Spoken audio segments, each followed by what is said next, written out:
Welcome back to Hidden Front History, the show that takes a deep and sometimes uncomfortable look at the moments history forgot. Or maybe the moments that history found just a little too difficult to reconcile with a simple narrative. And today, we're diving into a story that really challenges every assumption about what it means to be the victor and what it means to be the defeated. We're exploring a profound paradox of post-war Europe. The psychological trauma inflicted not by cruelty, but, well, by compassion. Okay, let's unpack this because that's a huge concept. The setting is September 1945. The war in Europe is finally over, but the administrative cleanup, the sorting of the defeated, that's all still underway. Right. And for thousands of German women who had served in the Wehrmacht auxiliary, these were the women who were the invisible infrastructure of that military machine. A reckoning was just beginning. So our mission today is to follow the journey of 847 of these women, primarily nurses, signals operators, and clerks, who were transferred from British temporary camps into American POW custody. And you really need to understand their mindset. Their expectations were terrifyingly clear. For years, their own leaders had told them to close their eyes and anticipate unspeakable horrors from the American enemy. They were braced for it. For degradation, vengeance, starvation. The worst you can imagine. Exactly. Before we go any further, we should probably address the terminology here because it's absolutely critical to understand the legal framework. When we say Wehrmacht auxiliary, we're referring to the German Armed Forces support staff. This is distinct from the SS or other party organs. And crucially, they were classified as POWs, prisoners of war, by the Allies. They weren't just civilian internees. That legal status is everything, isn't it? It's everything. Under the Third Reich, they were just, support staff. But under Allied post-war rules, specifically the 1929 Geneva Convention, which the U.S. meticulously adhered to, they were entitled to certain rights: humane treatment, proper quarters, medical care, even pay for their labor. And the terror was amplified because they genuinely expected the Allies to just ignore all those rules. They assumed the Americans would act just as their own side had so often done. To make this number, 847, feel real, we're going to focus on one individual's experience. Greta Hartmann. She was a 23-year-old radio operator from Berlin. And her context, her home city was pulverized, her family was gone or scattered. And she spends 3 long weeks on a converted troop transport ship crossing the Atlantic, and the only certainty she has is this expectation of brutal punishment. She's rehearsing prayers, preparing for an end she can't even really imagine. And here's where it gets so interesting, because this is the central contradiction we're diving into. They expected the worst, a mirror image of their own regime's brutality, degradation, starvation. But when they arrived, the American enemy broke them. Not with violence, not with vengeance, but with dignity. They were met with hot showers, clean beds, and this disorienting, overwhelming smell of fresh-baked bread. The trauma came from the lack of cruelty. So let's start by establishing exactly who these women were. What did they do? When we think of the defeated Wehrmacht, we usually picture men, right? Combat soldiers. Right.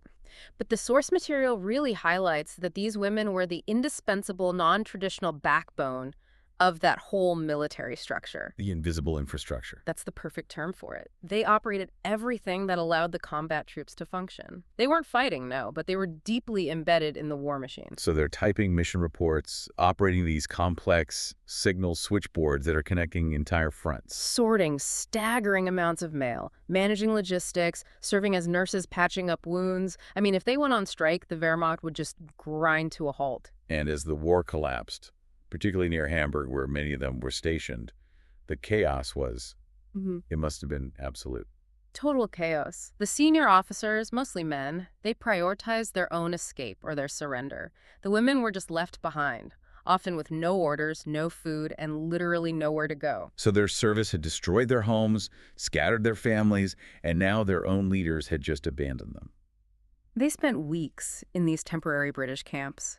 The conditions were harsh, but not actively cruel. Concrete floors, thin blankets, watery soup.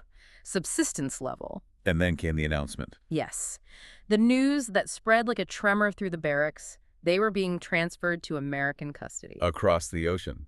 To America itself. And that word America was just synonymous with danger. The dread that followed was entirely manufactured, a direct byproduct of years and years of brutal German propaganda. They've been told repeatedly that Americans were subhuman, vengeful, purely destructive. A nation of materialistic thugs incapable of morality. That's what they were taught. The Word was a destination designed to extinguish any hope of survival. And now that fictional terror was about to become their reality. And their fear wasn't just abstract, they had witnessed the absolute desperation and cruelty of the final months of the war. They just assumed the victorious allies would retaliate in kind. They had psychologically prepared themselves for the vengeance they felt they deserved. Or at least the vengeance they assumed their enemies were capable of. So the journey begins. Late August, a gray morning. They're loaded onto trucks, still in their worn Wehrmacht auxiliary uniforms, which are now just symbols of defeat. And the ship waiting for them is enormous. A converted troop transport, this metal beast with peeling paint and rust stains from years of, transatlantic abuse. And Greta clutching the small canvas bag. Yeah, inside there's a toothbrush, a change of underwear, and a faded photograph of her deceased mother and her younger brother, Fritz. She climbs the gangway, just utterly terrified. She fully expects this to be her last journey. That her experience in America would be just a slow, painful degradation designed to wipe away their German identity. The crossing lasted 3 grueling weeks. The ship just rolled and pitched relentlessly. The women were seasick for days, barely able to keep down the thin, watery rations. They were packed into hammocks, stacked 3 high in the cargo hold. A space designed for combat troops, not for hundreds of exhausted, malnourished women. The air was thick, just a mixture of sweat, vomit, and fear. The source material describes it so well. At night, the women would try to pray, but often the words just failed them. They'd cry, or just lie there rigid, staring into the darkness, trying to hold on to some shred of dignity. And Greta, just feeling the ship endlessly rise and fall, was just waiting for the inevitable cruelty to begin. But then came the first crack in the propaganda, a moment of really profound psychological confusion. The American guards on the ship. They weren't cruel, they weren't taunting, they weren't even particularly warm, they were just professional, distant. And that lack of hostility was so disorienting for them. Deeply disorienting. They'd prepared for monsters, for screaming, threats, taunts. Instead, they got men who seemed remarkably almost bored by their presence. They're just following a rule book, maintaining a schedule. Speaking only in clipped, necessary commands. Hostility would have at least confirmed their beliefs about the enemy, but indifference. That suggested a neutrality that was much harder to process. And this brings us to that famous cigarette anecdote, this small, perplexing act of humanity about 10 days into the voyage. Right. Greta's on deck for her allotted 15 minutes of fresh air, just staring out at this monotonous steel-gray ocean. A young American soldier, maybe 25, is nearby taking a smoke break. He glances at her, looks away, and then, after a pause, he offers her a cigarette. And she freezes. She must have thought it was a trick, some kind of humiliation ritual. Of course. But he just stood there, waiting calmly, not smiling, not threatening. So she finally takes one, her hand trembling, and he lights it for her with a plain silver lighter. And they just stand there in complete silence. 2 people on opposite sides of a brutal war, sharing a cigarette, looking at the sea. It's an almost cinematic moment of shared, unexpected normalcy. It is. And the source material says when her 15 minutes were up, she went below deck more confused than ever. Because that cigarette was time. It was a tiny, baffling gesture. It didn't solve anything, but it was an acknowledgement of a shared humanity. Something that was strictly forbidden by the ideology she had served. It signaled that the enemy wasn't some subhuman monolith. They were just people. And that idea that the enemy was just people was more dangerous to her beliefs than any threat could have been. After 3 agonizing weeks of this bewildering, distant professionalism, the ultimate shock came when they finally sighted land. It was just staggering. The ship pulls into New York Harbor, and the visual contrast with ruined Germany is absolute. They'd left behind this bombed-out gray, a landscape defined by shortage and soot. Now they see America, and it's impossibly green, lush, and alive. They see the Statue of Liberty, an icon they'd only ever seen in propaganda films meant to mock American false freedom. But the real, truly destabilizing shock came during the drive through the city. They're loaded into covered trucks, driven through Manhattan and then westward, and Greta is watching through a flap in the canvas. What she saw was an intact world, tall, clean buildings. Not a single shell hole, not one collapsed roof. The streets were full of cars, people walking around with shopping bags, looking well-fed and unconcerned. And then comes the single image that truly broke her mental framework. The bakery window. The bakery window. They stopped briefly at a light, and right there, she saw a window displaying dozens of loaves of actual goods. Bread, pastries, cakes stacked high in this obscene abundance. Her stomach must have clenched with both hunger and just sheer disbelief. She hadn't seen that kind of casual, unnecessary abundance of simple, necessary things in years. The psychological impact of seeing an undamaged world, you can't overstate that. You can't. They had lived for years in a reality defined by total war, scarcity, destruction, death. To see a world where war hadn't touched the physical landscape, where people had enough food to display in windows just for decoration. It was a devastating, silent indictment of everything they had sacrificed, and every lie they'd been told about the Allies' inevitable collapse. The trucks drove west for hours, through endless forests and fields, small, untouched towns with these white churches. Finally, as the sun set, they turned onto a dirt road, and the familiar sight of high fences and guard towers emerged. This was it. The camp. Her heart starts racing. The suffering, the degradation she'd prepared for, it's finally about to begin. And yet, even here, the difference was subtle and unnerving. The barracks were neatly arranged, recently painted. The paths were swept clean. It looked like a functional military base, sure, but it lacked the brutal, expedient cruelty of the camps they had known or imagined. It signaled order, investment. And then came the moment she fully expected the humiliation to begin. The processing line. They were led to a low building, steam billowing out, smelling of disinfectant. She had braced herself for ritual degradation, for forced public shaving, for all the terrible stories whispered on the ship. Instead, she found clinical, almost gentle efficiency. They were directed to a line for a medical check, administered by American women in white uniforms. It was quick, systematic, and entirely professional. The medic who checked Greta, a middle-aged woman with gray hair, just looked at her and said, in broken German, "You will feel better soon." A small human promise that just completely contradicted years of indoctrinated hatred. And then came the profound, simple dignity of the dowsing station. Greta expected an open humiliation chamber, a trough, or a hose down. What she found were real shower stalls, sectioned off, with curtains for privacy, and the detail that sticks out in every account. The water was hot. Steaming hot. Not lukewarm, not cold, but hot water that flowed without interruption, a luxury they hadn't known since before the Allied bombing intensified. And the ultimate symbol of this unexpected mercy was the soap. They were handed actual heavy bars of white soap that smelled faintly floral, along with a clean towel and a fresh cotton gown. I have to pause here. Why the soap? Why the hot water? This wasn't just random kindness. No, not at all.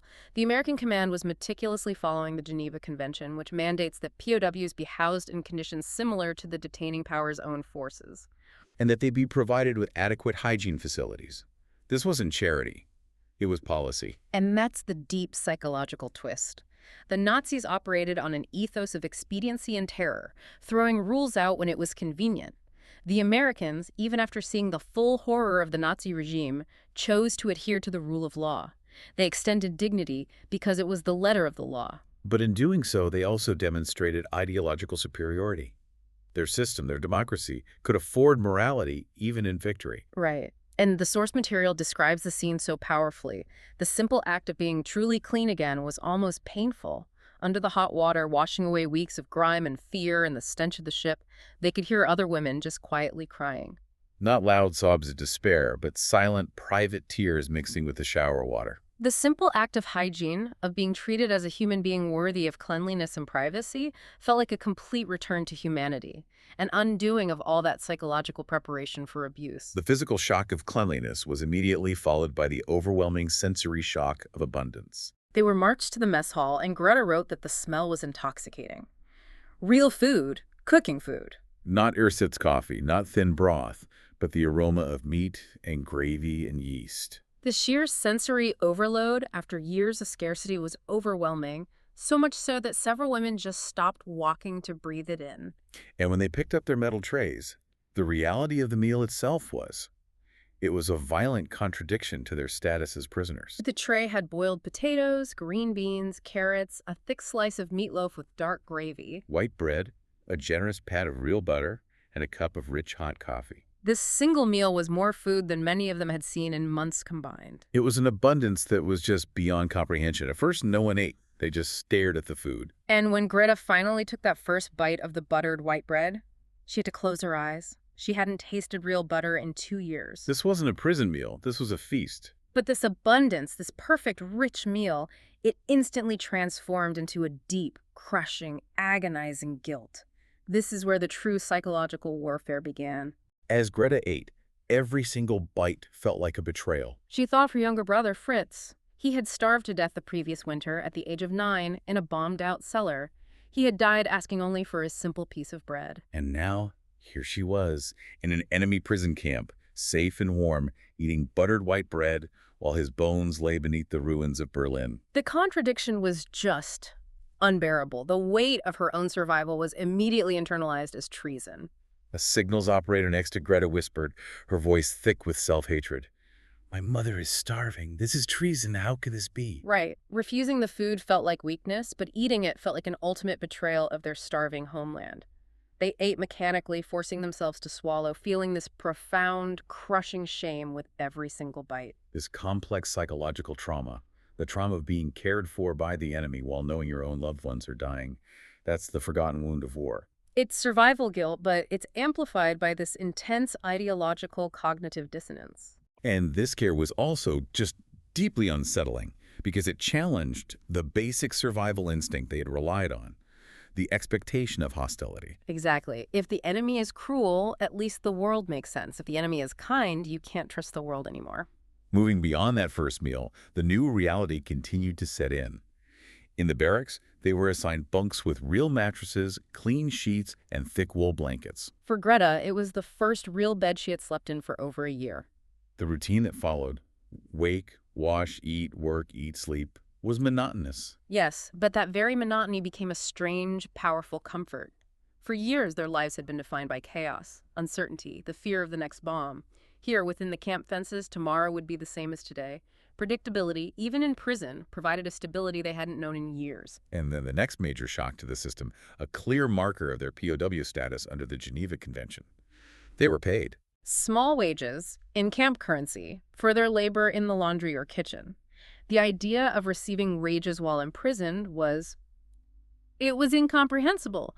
It defied the entire Nazi model of forced unpaid labor. It demonstrated this profound commitment to international standards, a level of civilian bureaucracy that was a stark contrast to the brutal, arbitrary ethos of the defeated regime. And they could use this currency at the canteen to buy small luxuries like chocolate, extra soap, or cigarettes. Greta used her first pay to buy a small notebook and a pencil. She needed to document this. She needed to record the truth so that someday she could try to reconcile it. And she wrote something really profound in that early entry, reflecting the terror of her confusion. She wrote, "I do not understand the enemy. They do not act like enemies. This frightens me more than cruelty would."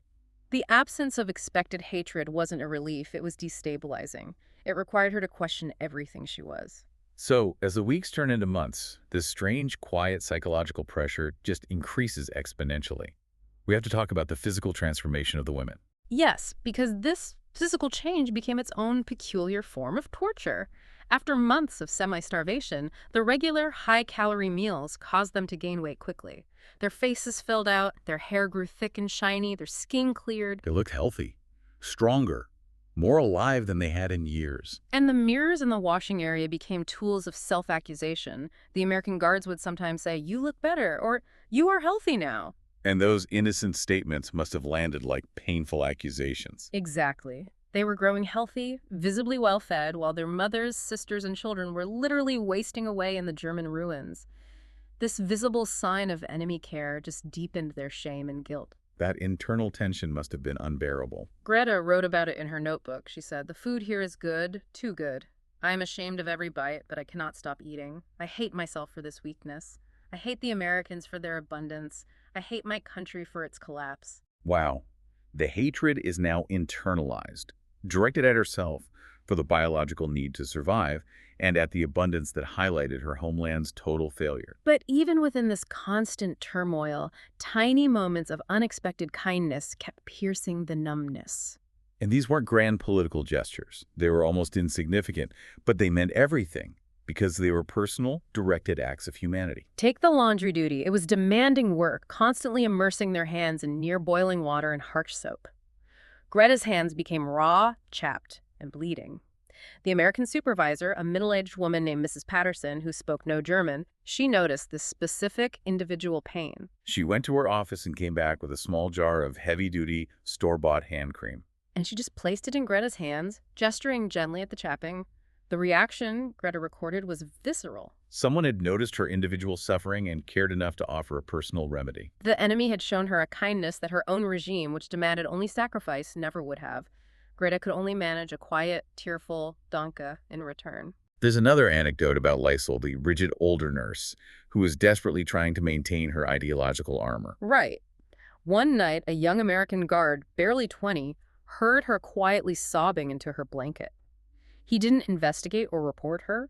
Instead, he awkwardly pulled a Hershey's chocolate bar from his pocket, laid it on the edge of her bunk, and said in painfully broken German, "I am sorry for your sadness," before quickly leaving. These small personal acts, they complicated the entire framework of hatred.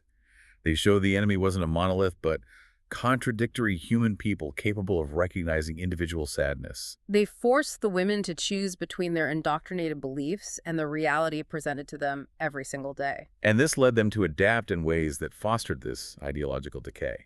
They started learning simple English words. Thank you. Good morning, water please. The Americans encouraged it, viewing it as a sign of successful rehabilitation. But for Greta, attempting the language of the enemy felt like a deep betrayal of her entire upbringing. But it was also a necessity for daily function, for human connection. So by November, Greta is just trapped in this excruciating internal conflict.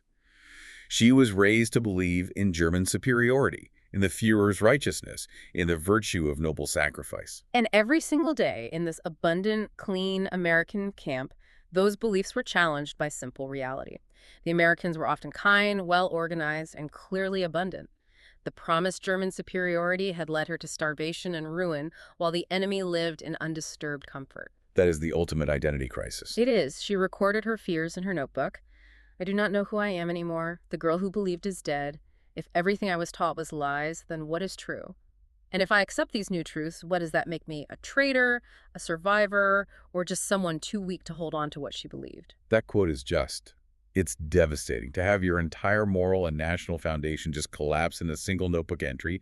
That's the true heavy cost of this experience. And the guilt was multi-layered. Guilt for eating, for being grateful, for learning English, for surviving. It all compounded, leaving her in this painful limbo. Unable to cling to the old lies, yet terrified to embrace the new, bewildering truths. And that psychological limbo couldn't last forever.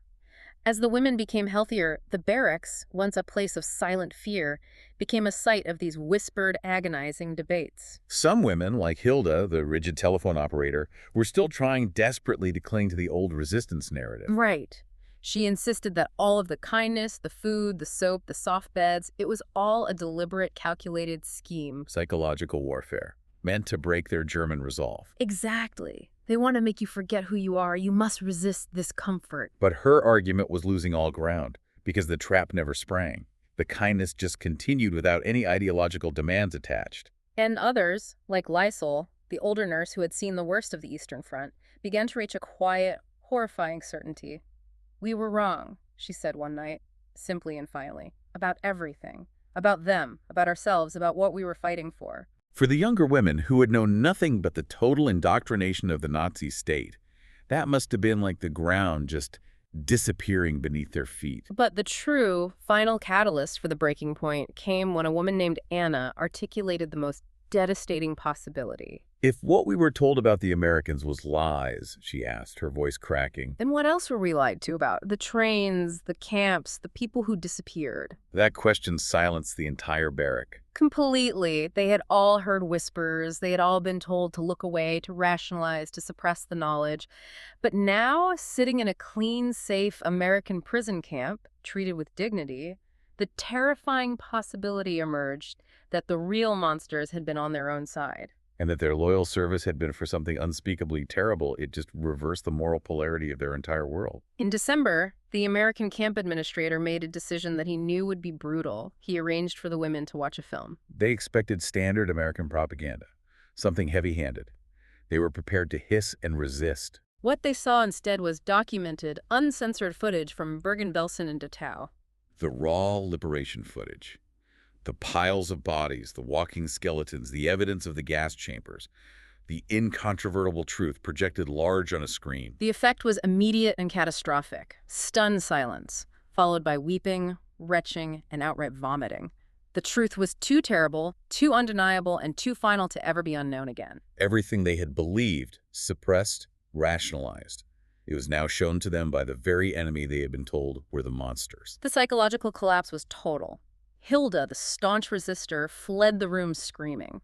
And it was in the aftermath of seeing that footage that Greta made the final, profound connection. She linked the horror she had just seen with her current comfortable reality. The Americans who had liberated those camps, who had witnessed those atrocities firsthand. Who had every moral justification to be vengeful and cruel to her, an auxiliary of that guilty regime. They had chosen mercy instead. They had treated her as human, providing her with soap and food and dignity, while her own people treated others as subhuman objects to be exterminated. And that revelation of mercy was what truly broke her ideological structure. And simultaneously began to remake her identity. She realized that cruelty allows for moral distance. You treat your enemy as a beast, so you don't have to acknowledge their humanity. But kindness, especially unearned kindness, it demands a recognition of shared humanity. It forces you to confront the fact that you too are human and that your entire system was built on a lie. And she wrote the defining line in her notebook. The enemy has defeated me not with violence, but with soap and bread and mercy. They have shown me what my own people never did. That choice, the deliberate moral choice to extend dignity to an opponent who served a regime of unimaginable evil, was the ultimate defeat for her ideology. As 1945 drew to a close, the camp atmosphere became almost surreal. The Americans weren't just following rules anymore. They were actively trying to extend goodwill. They decorated a Christmas tree in the mess hall, prepared a special holiday meal, even arranged non-denominational services. And then came the gifts. Each woman received a small package containing chocolate, extra soap, cigarettes. And a small, beautifully bound book of German poetry. The impossible depth and absurdity of this enemy generosity was just overwhelming. They had thought of them individually. They had extended humanity despite every justification for vengeance. On Christmas Eve, sitting alone with her notebook, Greta made a conscious decision. She would stop fighting the new reality. She would let go of the hatred and the lies that were quite literally killing her from the inside out. She made the choice for life over the comfort of a false loyalty. Her final quote of that realization is incredibly powerful. I let go because holding on was killing me. And I choose to live and to learn and to remember, and maybe that is enough. It was a decision to embrace the painful, complex truth over the simpler, destructive lie of totalitarian certainty. But the psychological complexity of her situation was far from over. In February 1946, the announcement came. Repatriation. They would be sent home that spring. And while some women wept with relief, Greta and many others felt a profound dread. The dread wasn't of the journey or the ruined country. It was the crushing fear of the unspoken judgment. How could they return, healthy, fed, with full faces and clean clothes, to people who were literally starving in the ruins? They were coming back as visible evidence of American prosperity and Allied mercy. And that mercy felt like a new form of shame. They practiced trying to look exhausted, but their physical health was undeniable. They landed in destroyed Hamburg in May 1946. The city was pulverized beyond recognition. When Greta finally managed to find her childhood neighborhood and found her neighbor, the woman looked at Greta's healthy face, her clean clothes. And delivered the crushing unspoken verdict just by saying, "You look well." That phrase contained everything. You look well while we starved. You were fed while we died. You found comfort with the enemy. And Greta had no defense, no explanation for the mercy that had been shown to her. The guilt of being a survivor who had been cared for became the immense weight she had to carry back into the rubble. But she used the physical strength she'd regained to slowly rebuild.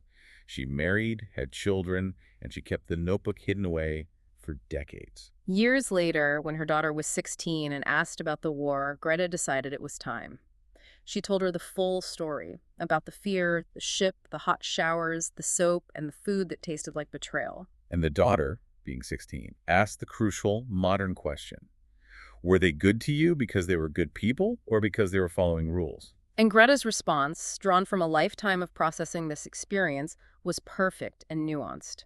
I do not know, maybe both. What matters is that they could have chosen to be cruel and they chose not to be. That choice is everything. The final lesson she imparted was about the nature of strength itself. Hmm. She taught her daughter that mercy is not weakness, but the ultimate strength. It means that even in the worst circumstances, people can choose kindness and principle over the base desire for vengeance. And this brings us back to that simple white bar of soap. The source material concludes that the soap became Greta's enduring proof. Proof that mercy exists even in the darkest, most justifiable places for vengeance. It was the physical object that symbolized the message. You are human, and you will be treated as such.